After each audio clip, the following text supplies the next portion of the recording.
দুনিয়ার পিছনে আমি দৌড়াইতেছি, যে ছেলে মেয়ে সবার জন্য এত কিছু করতেছি, এত সুন্দর ঘর, আজকে আমি মারা যাই, আপনি মারা যান, আজকে যদি আপনি মারা যান, এত সুন্দর 50,000 টাকার খাট আপনি বানাইছেন, এই 50,000 টাকার খাটে আপনাকে রাখবে না, সাথে সাথে আপনাকে মাটিতে রাখা দিবে, তাই না?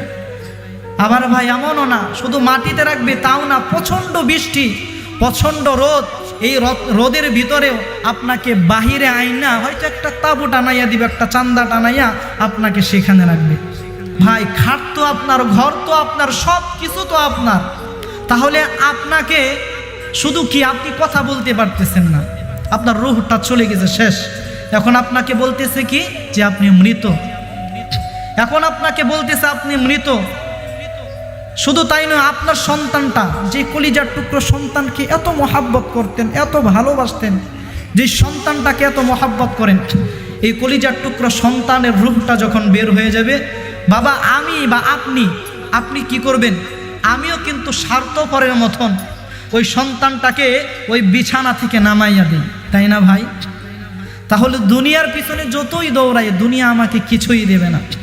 এই দুনিয়া সাজানোর জন্য যদি আমি এত কিছু করতে পারি, এত কিছু করতে পারি, তাহলে যেখানে আমাকে একদিন নয়, 2 দিন নয়, অনন্তকাল আমাকে থাকতে হবে, ওই জন্য আমাকে কিছু করতে হবে না ভাই?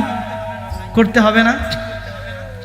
আমরা তো দেখি যে আমরা যদি কোথাও যাই, যেমন এই যে আজকে আমি মাহফিলে আসলাম, ঠান্ডার কাপড় কী কে লাগে সব নিয়ে আসলাম, যে কোথায় আবার ঠান্ডা লেগে যায়। তাহলে যেখানে আমি যাব, যে কবর দেশে আমি যাব, ওই কবর দেশে না আছে বাতি, না আছে সাথী, যে মা এত কষ্ট করিয়া সন্তানকে লালন পালন করছে, সন্তানকে একদিন না দেখলে, সন্তান একবার না খাইলে দেখা গেল মায়ের কলিজা ঠান্ডা হয় না, ওই মা বা ওই বাবা তো কখনো কবরের পাশে দাঁড়াইয়া একদিনও বলে নেই বাবা আজকে রাত্রে তুমি খাইছো। বা আপনার বাবা যারা মারা গেছেন, আপনার সন্তান যে মারা গেছেন, কখনো বলছি গিয়ে? কখনো তো বলি নাই যে খাওয়া দাওয়া হয়েছে কিনা, আপনার সাথে কেমন আচার ব্যবহার করা হইতেছে, কখনো বলি নাই। ভাই আমরা যখন যাব, এমনটা কিন্তু আমাদের সন্তানাদিও বলবে না। নিজের আমল নিজেকে করতে হবে। ঘরটা যেই রকমভাবে আমি সাজাইলাম, আমার কবরে যাওয়ার প্রস্তুতি, ওই ঘরটাও যেন সুন্দর হয়, ওটাও আমাকেই সাজাইতে হবে।